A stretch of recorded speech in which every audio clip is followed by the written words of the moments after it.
The Tennis Documentary. Unlike the way it is now, tennis was very different back when it was first invented. In fact, so different that it wasn't called tennis. Tennis back then went by a very different name, Sphäresteig. Tennis first originated from Palm. Palm was developed in the 12th century by a group of European monks. Over time, Palm eventually developed from a game played by hand to a game played with leather gloves. Soon after, this was modified even further.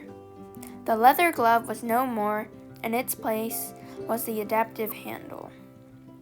The tennis ball also took great changes from a simple wooden ball to eventually a cellulose ball. But the greatest mystery that you might want to know is, how does palm turn or relate to tennis? To answer this question, we will go into the 18th century. French players would often shout "tennis" before starting a match. And then, in 1583, the first tennis racket was created. Walter Wingfield soon introduced a version of tennis that could be played outside. He called this Sphäresteig, but soon came to realize that the subtitle, lawn tennis, fit much better. Tennis began to become more popular all around the world, and soon tournaments were in progress. And in 1887, the U.S. Championships were finally open for women.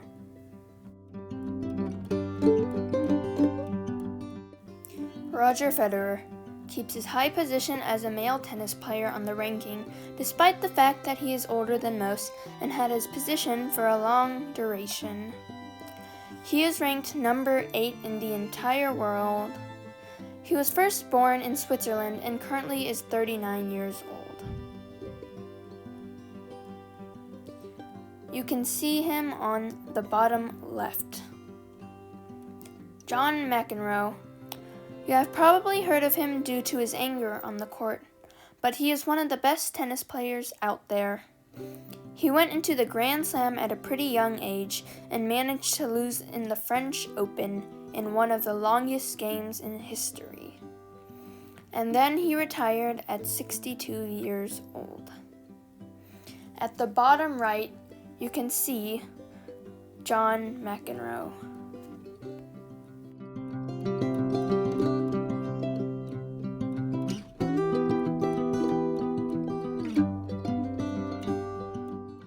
Here you can see Roger Federer about to hit a ball.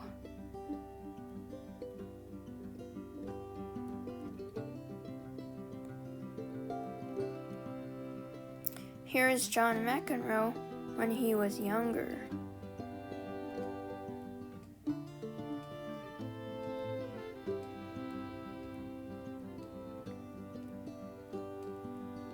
This is also Roger Federer about to hit a ball.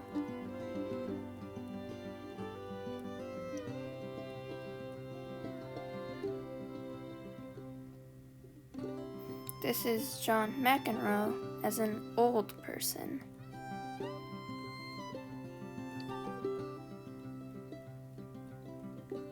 This is Roger Federer with his tennis racket.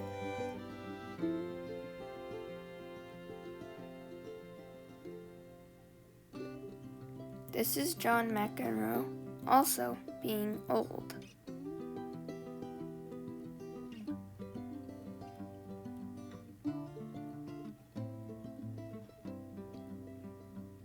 This is Roger Federer hitting a ball, about to. This is John McEnroe being very happy.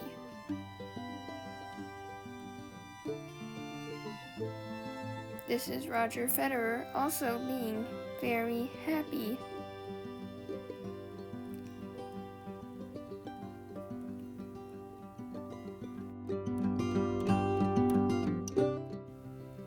The greatest of all time female tennis players. Naomi Osaka. Despite having trouble with the press recently, Naomi is known as one of the best tennis players.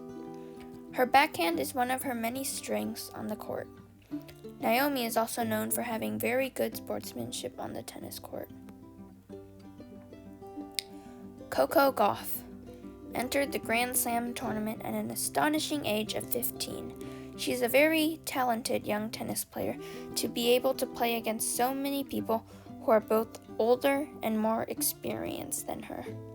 She is an inspiring figure to many young aspiring tennis players.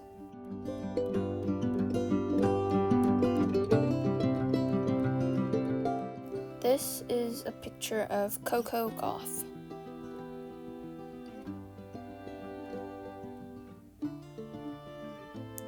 This is Naomi Osaka, looking very happy. This is Coco Gauff taking a tennis photo.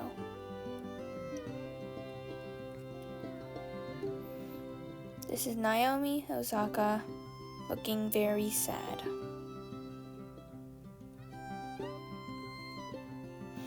This is Coco Gauff playing tennis.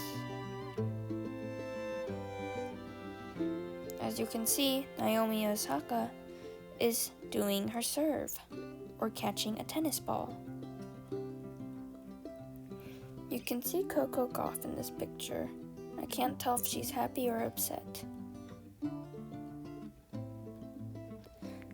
And this is Naomi Osaka.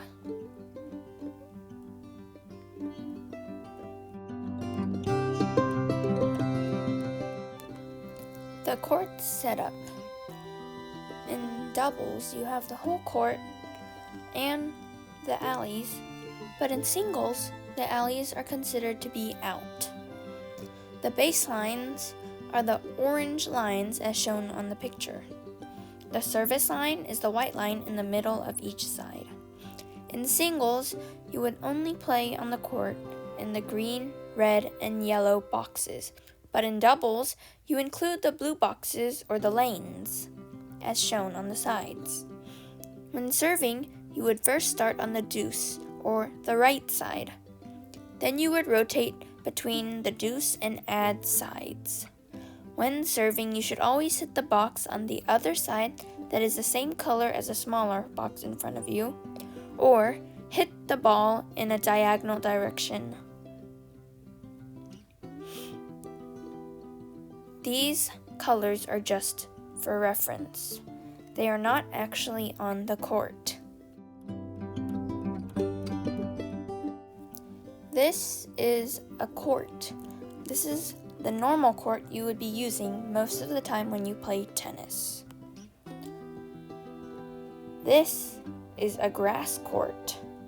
Grass courts are only played in Wimbledon in the Grand Slam tournament. This is a clay court. Clay courts are only played in the French Open.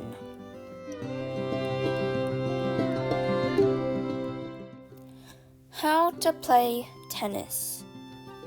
Many people say that going into tennis is easy, and they also think that it's easy and it's not hard to learn. But it's not. Tennis is a very complicated sport and takes lots of time to learn. So to begin here is how to play tennis. In tennis, you have to learn many types of shots for different types of attacks or defenses. There are shots that are called ground strokes, and those are your forehand and backhand. Your forehand is used with one hand and is used with your dominant hand. Your backhand is used with both hands, but on your non-dominant side. Those shots are the most used at the baseline. Another shot that you could use is a volley, which is when you are approaching the net.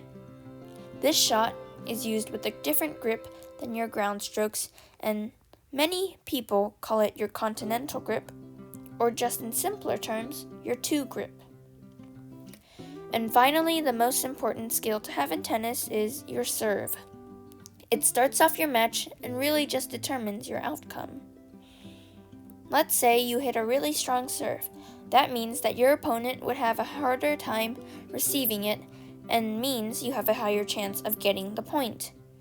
But if you hit a soft serve, it would be the opposite and means you would have a lower probability of winning. But the serve is not everything. If you can serve but you can't do ground strokes, then you also have a low probability of winning.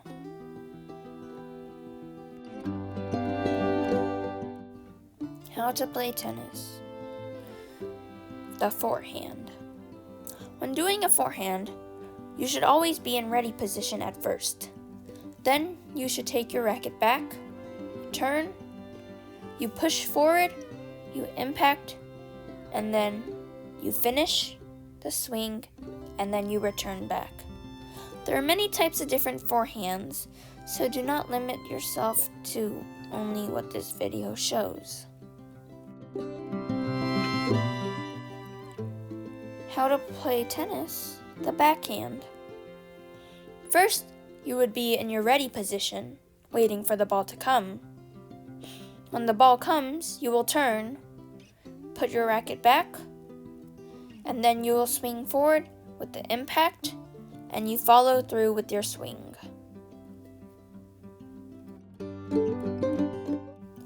This is one of many types of serves you can learn, but as it shows, you toss your ball up into the air.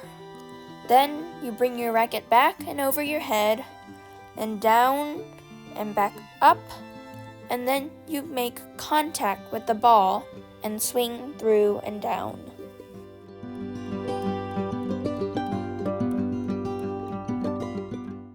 In tennis, footwork is very important, and these are various types of footwork.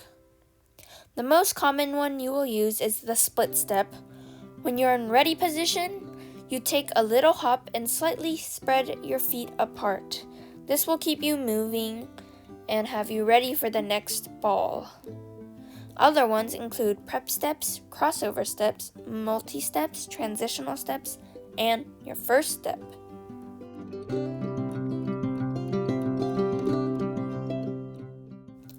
How to play tennis, part 2.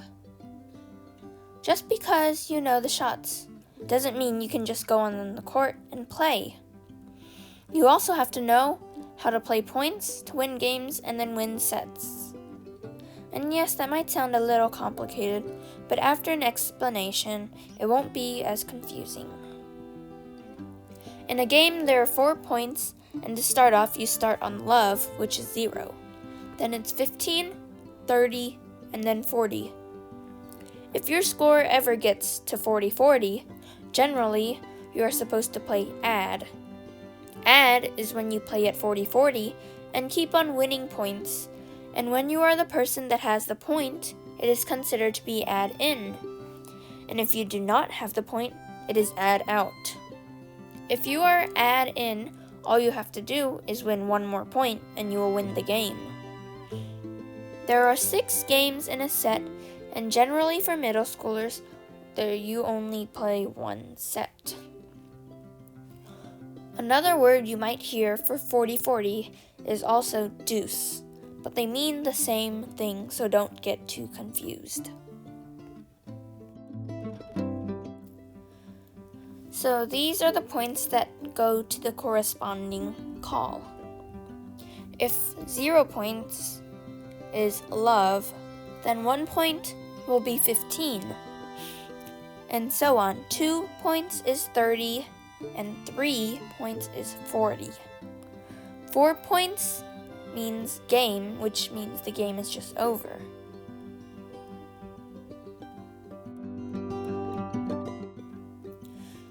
Jillian says that her personal tip for tennis is just to remain calm and not show any sort of emotion on the court. It's just an easy way for your opponent to tell if they are breaking you and can really determine the outcome of your game. Rather than being very aggressive on the court, I would recommend that you instead should focus on getting the ball back every time, like a wall, like a barrier. Eventually your opponent will tire out and you will win.